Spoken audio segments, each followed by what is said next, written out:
Welcome back to the Mark O'Brien radio program. Sitting with us, a return visit. We really enjoyed the last one. He's got a movie out called An American Carol coming out this Friday in theaters.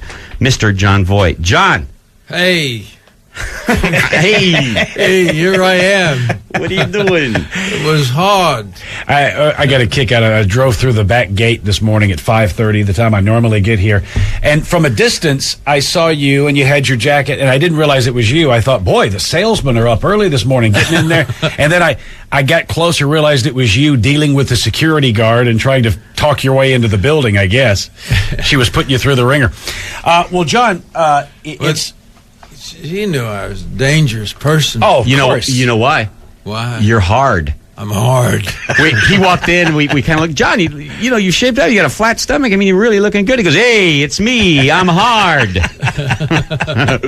Now, before we get into the American Christmas or American Carol, I want to talk about your relationship, your obvious relationship with Ben Stiller, in that I think that I can speak for everybody in this room. One of the first times that we had a chance to really enjoy your sense of humor comically was in Zoolander. As you're dead to me, as the father in Zoolander. Dead to me, boy. And then you did a cameo in Tropic Thunder, and I guess did Ben just call and say, "Listen, I got something. Would you do it?" Yeah, these guys are great. By the way, all these comedy guys. We have a renaissance of comedy going on right now in the film world. Ben Stiller being one of those guys, and Adam Sandler and Will, and there's just a whole bunch of good guys. Jim Carrey, sure. And I'm sorry I didn't mention the other 15. They're just as a bunch of great guys out there, and they're really way out. They're really off the wall, and it's just perfect. I enjoy that kind of humor. I enjoy all these guys. So so that I've had this relationship with Ben I enjoy that aspect. And he called me up. He said, "Would you come down and just be in a little scene for me?" I said, "Sure, I would." He said, "You would?" For a little scene, do you read the whole script? You're like, "What do you want, Ben? I'll just do what you want me to do." Well, Ben is a friend, and I can trust his mad taste. Now, gotta go back to Zoolander, because Zoolander, we've heard from people here on the show, and Zoolander is one of those kind of movies you either kind of get it or you don't. Right. And some people don't get it. But now, when I assume this is the first time you worked with him. When you read the script, was it kind of hard for you to understand what it was, or was it just funny on the page? Oh, it was funny on the page to me. Yeah. It was really funny on the page, and I was happy to be part of that one. And I think and I was with Vince Vaughn in that movie. Now Vince, I just did a piece with Vince and Reese Witherspoon, a thing called Four Christmases coming up, and Vince at that time. He wasn't the big star that he is now. He's a big star now, sure. Vince. And he was always a very talented guy, And he played one of my sons in the picture, one of my demented sons. Covering. And he had nothing much to do. And I think it was like Ben did the same thing to him that he did to me in Tropic Thunder. He said, "Come on, just do this thing." And so Vince showed up. And he didn't have one line in the film. He didn't have one line in the film. but hilarious, though. But and the thing about him is that he's a guy who can, he can improvise a page of dialogue. He can just go, Yeah. So he's verbal. He's really verbal. And for him to do nothing in the picture, it was wonderful. And I did this thing about "You're dead to me, son." Yeah. When I did that, he would have to turn away. He was laughing every take. But anyway, he's so brilliant, and I'm so glad for him.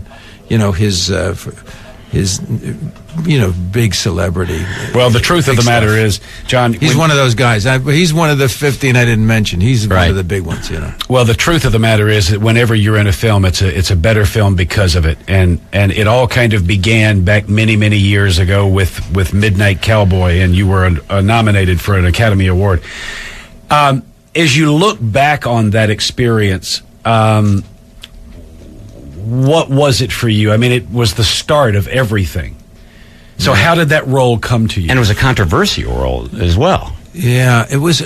It came to. I read somebody gave me the book at one point, I was doing stock in Washington, D.C., and I had done a play, A View from the Bridge off Broadway, and I'd gotten a lot of attention for that, and I'd found my niche, that I was going to be a dramatic actor, you know, and a character actor as well. That's what my tendency was.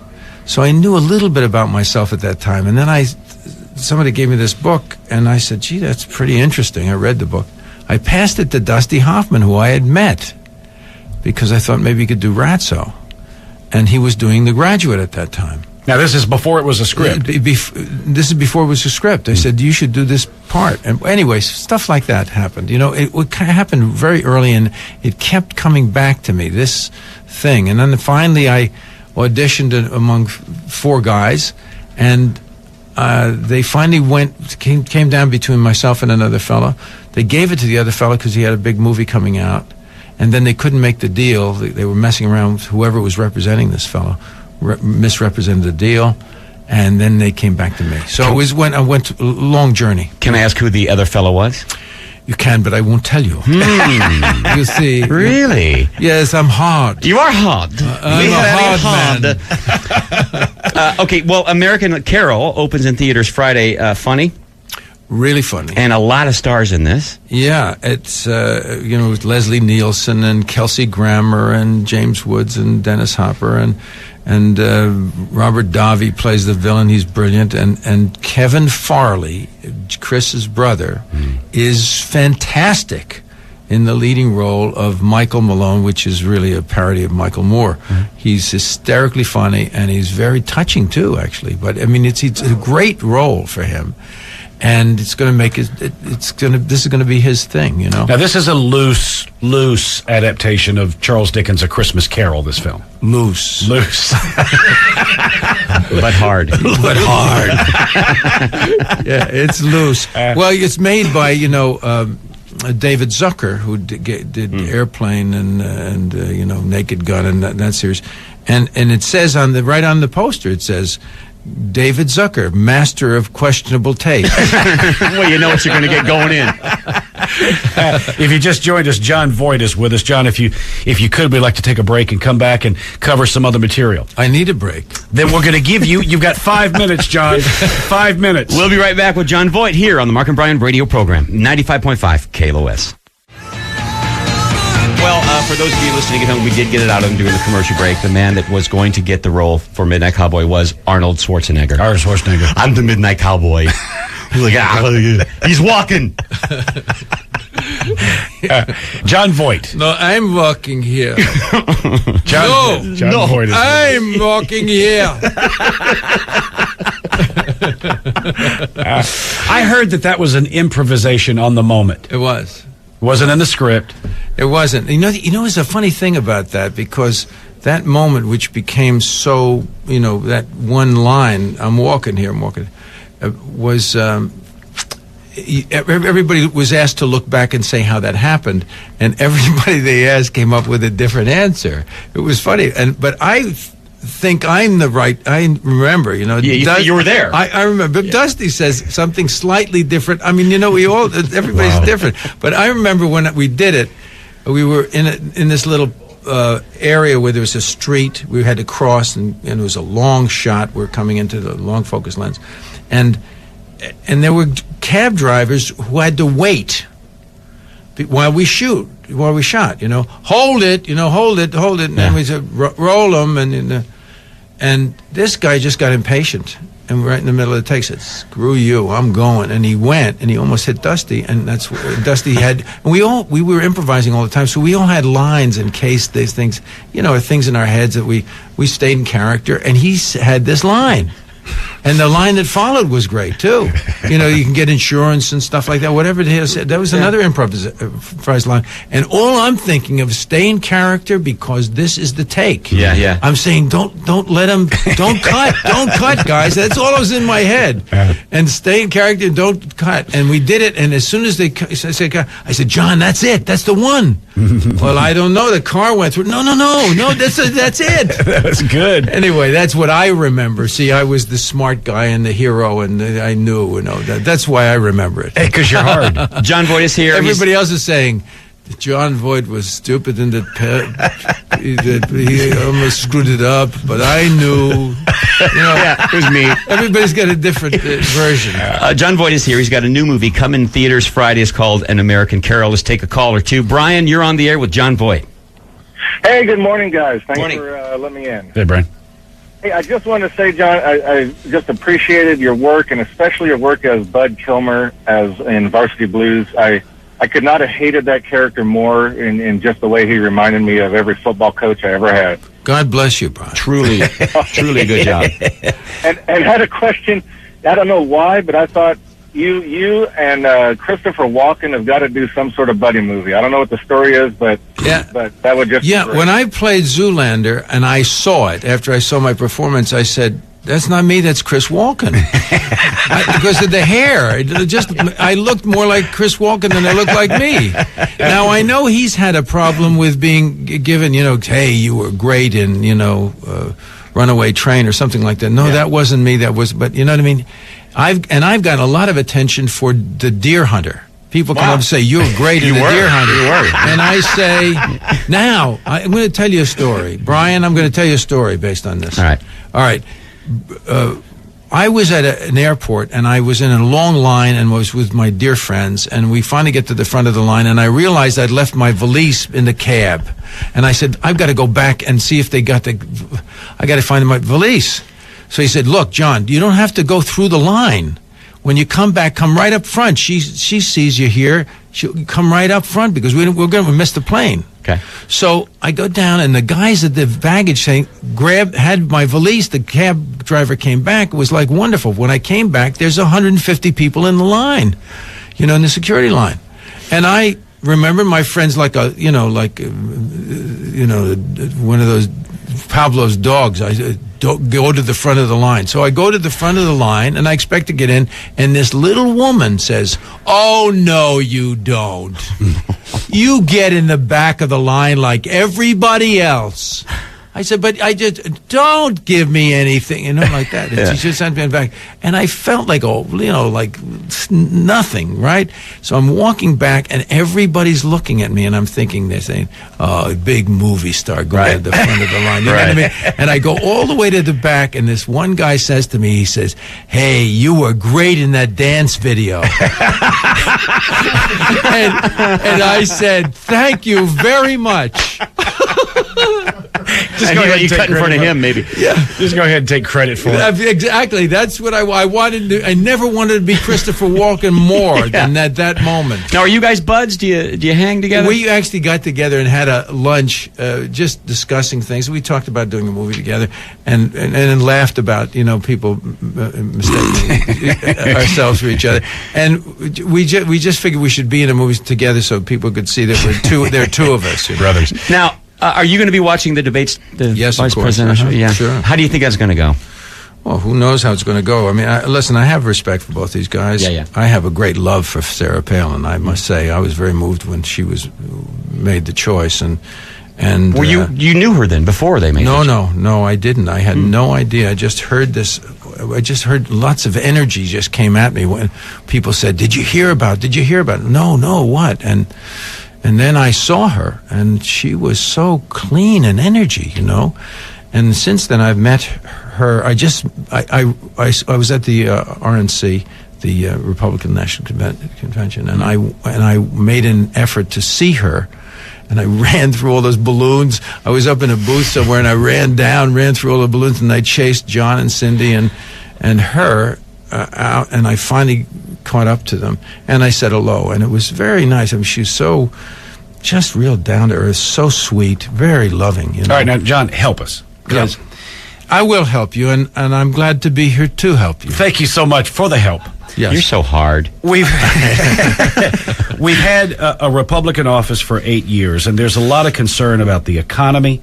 There's concern about the war. Mm-hmm. There's a lot of concerns, and so it's understandable that some people are thinking, well, we need to try the other side.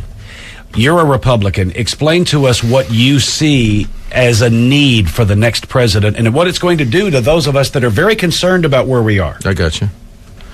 Well, what I would say is this. Look, what we need now, first of all, let's say the last 8 years, George Bush has taken a lot of attacks for pretty much everything, and a lot of personal attacks on this guy, and that's going to eventually, history will sort things out, you know. But he's kept us safe. That's the one thing I don't want to change. You know, we haven't had an attack on our soil, and we're going to, if we allow our troops to finish the job and Petraeus to finish the job, we're going to have a victory over there for the Iraqi people. And we are liberators, guys. We are not interested in taking 1 foot of land from any place that we have gone in and saved these people for freedom. And that's what's going to happen over there. And if Iraq becomes a democratic nation, it won't be like ours. It'll be their own democracy, but there will be tolerance of people. There will be respect for women. There will be respect for other religions. There will be trade with the world. It'll be a big, big deal to that part of the world. That's one of the reasons that's totally overlooked in all of this thing. We've done an enormous thing for that part of the world, that they will have hope, a different, a possibility of another kind of life. That women will be educated, that there will be tolerance for other religions. It's a big, big deal, guys. Now, what we face now all across the globe, it's a very dangerous time, because we have not only these terrorists who are looking to bring us down, we have a series of vultures that are looking for the carcass, to be wounded. North Korea. We got China, who we want to keep as a kind of a friend somehow. Russia is now making some moves, France. I'm just friends. But they're making another kind of move. Those dang Frenchmen. I don't know. I like American. Me, I am in the middle. I'm more or less wishy-washy. I don't, where the wind blows, The wind blows. Anyway, but then we have these other countries that are jealous of us. When you give somebody neither a borrower nor a lender be, my dad used to say, neither a borrower nor a lender be, which means once you lend money to somebody, that changes the relationship, and you get resentment. We liberated Europe, we liberated Germany and Japan, and there is always that possibility that there's a somewhat, people will go, well, America shouldn't be such big stuff, or something like that. There's that psychology too. So we're facing a little bit of that too. But there are real problems. And what we need now, we need someone of great strength and character and stamina in terms of mental understanding to be able to take us through these next several years. John McCain is certainly not George Bush. He has fought George Bush from almost the beginning. He's been a thorn in George Bush's side, on the Republican side. Not that that's the best thing to be, but he just has been his own man. He's been the only guy I can point to that has worked across the aisle. I don't know anybody else that has, actually. He's done it not once, not twice. He's done it many times. That's the kind of guy he is. There's nobody in the world that doesn't respect him, and nobody in our country that doesn't respect him finally. He's an authentic hero. Well, I can tell you, John, that my partner and I have been broadcasting this show for over 20 years, and we broadcast through many elections. This has to be the most volatile, polarizing election, just from the emails and the texts we get. I mean, and as it should be. As it should be. These people are dedicated to their side. They care. Yeah. Now, the thing that I have, I did an op-ed for the Washington Times. It's a very strong op-ed. I recommend that you dial it up on your net and take a look at it. It says pretty much what my concerns are. So. Now, the financial crisis we find ourselves in, mortgage lending, subprime loans, so forth, so on. Yep. Now they're referring to not the bailout, the rescue plan. Your thoughts on that? Well, look, This is interesting that I'm an actor. After a while, you guys, I can make a joke. I'm in a funny movie, you know. But we find ourselves at this point. You might as well American. talk about it. You know, we're all Americans and we all care. Now, the disaster of Fannie Mae and Freddie Mac has been coming for a long time, and nobody's tracing the roots of it. It started actually in 1977 with Jimmy Carter, a very well-meaning law that was meant to give the possibility for homes to low-income people, you know. But it was distorted. It became almost a nationalized imperative and it started in the Clinton administration. I have great respect for Bill Clinton, by the way, you know, but his administration set this goal that everybody had to have a home, and they pushed the banks in this direction. People tried to intervene as this thing was starting to become. It became apparent that this was a disaster in the making, and it became partisan. George Bush tried to stop this 12 times. John McCain was in 2005 presented a bill to regulate, and gave a warning to the Senate after. Greenspan gave a warning to the Senate. It became partisan, unfortunately, and the people who fought for it were fighting for everybody should have a house. Meanwhile, there was so much corruption, and it was a disaster. You know, building, and nobody was able to stop it. We got to know the architecture of this thing, and that's one thing we got to know. We got to know how these things happen, and the danger of partisanship in this kind of a thing. One thing the people of America don't want is we don't want partisanship to be destroying our functioning. We got enough enemies. We don't want to make enemies out of each other, fellas. But there are some that say, it's $700 billion, screw them, let the companies fail. And there's others who say, if we don't put the rescue plan into effect, we will fail. Well, we now have to trust that. First of all, let me just say the one positive, okay? One positive. One positive is that the people spoke out against the bill as it stood. And I think that the adjustments that were made over the weekend were based on the people's imperatives. And that was healthy. Just like they stopped the bill for the amnesty bill for the illegal immigrants. The people stopped it. Well, this is good. It means that the democracy is functioning, and that because after all of the senators and congressmen, they are servants of the people. Do you see? And we should pay attention to the will of the people. We should give it our best, and we should provide leadership. Yes, of course, but we should listen to the will of the people, and the people are pretty smart. Before we say goodbye, we'd love to hear just a few thoughts on... Is this something I said? No. Not at all. Not at all. No, a few thoughts on your opinion of Barack Obama. It's a hard one for me, guys. Yeah. But, I'll tell you a couple of things. One is I think he has no qualifications. Now, someone's going to say to you, yeah, well, you're a fan of Sarah Palin, but does she have qualifications? And I would say, if you look at both of them really with a clear mind, you have to understand that being a governor of the state of Alaska and having an 84% approval rating, and the big decisions that she has made in the time that she's been governor, give her lots of qualifications. You cannot compare them. And after all, she's going to be the vice president. If she gets voted in, and this fellow is running for president. If he was running for any office other, he would be unqualified. He would be vetted and unqualified. And if you vet Barack Obama and you look at his associations with the 3 A's, Saul Alinsky. Now, you guys may or may not know who he is. He's the fellow who Barack looked up to as a mentor. He went to school on his techniques. This guy was a Marxist, activist in Chicago. His techniques were learned and taught by Barack Obama.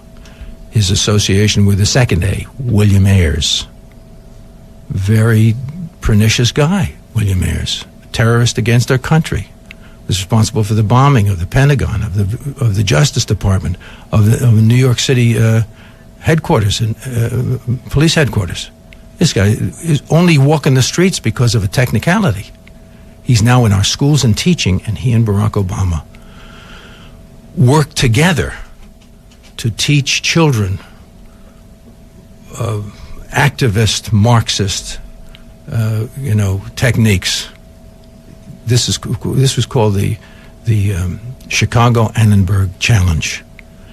They worked together for 4 years, and he was part of, and Barack had 2 more years where he was the head of that foundation. That's another one. So these are serious things. This is what he's really trained to do. And then his association with ACORN, the third A. Anyway, I didn't want to get into this too much. I think it's not for me to say, but these are the things that make me really concerned about this fellow. All right, well, let's do the hardest thing we've done yet. It's called What's Jon Voit Carrying? We're each going to take a guess as to how much money, cash, we think you have in your wallet or your pocket, your purse. We do this with only the bigs, John. Yeah, we don't do this with everybody. I'm going to tell you something. I am really hard. He's hard. All right. So now don't pull it out yet. God bless you. I can't wait. All right. Don't pull it out yet. Frankie, what do you think Jon Voigt's carrying? Well, he just said he can't wait, so maybe one or the other. I will say, I'll say $500. $500. Kelly. And I will say that's a very good idea. Oh, no. Where to go? So don't give us hints here. He's looking awfully spiffy. Hey there, John. How you doing? Nice to meet you. 220. 220. I'm coming down. Mark, what you think? All right, he lives in town. But I think it's a man who needs the fun on his hip. Don't try to overthink this. Yeah. I'm going to go 700. I'm crazy. Whoa. I'm crazy with 700. I think the answer is, and I'm sticking to this, I think it's absolutely logical, and I think he's carrying that $700 billion for the loan. $700 billion, I think that is all about Jon Voit. All right, John, would you please pull the cash out of your pocket and count it for us? I got there's some credit cards. There's a receipt of some kind. Uh-oh. $2? $2 bill. He has 2 ones. So, Kelly. Wait a minute. That's not true. I have some change. 25, 35, 45, 55. There's some pennies there. 60. So you're not up for the... And a Canadian dollar. You're not really in... $2.68. John's not really into the take a penny, leave a penny. He's got like 12. Yeah. So Kelly wins at 220. She came the closest. Yeah, that's what I said. $2. Yeah. No. God, that was just $2. John, you're working all the time. Do they not pay you? I'm working because I gotta somehow make the payments. I can't do it with $2. Wow.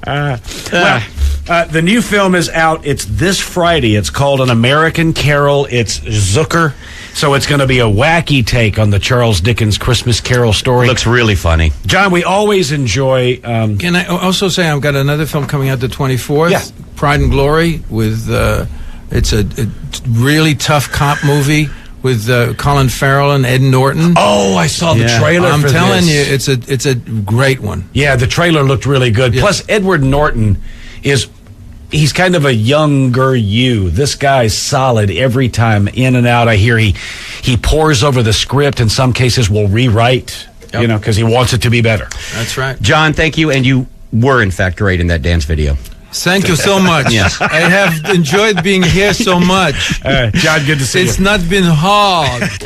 We'll be right back right after this. The Mark O'Brien Radio Program, 95.5 KLOS.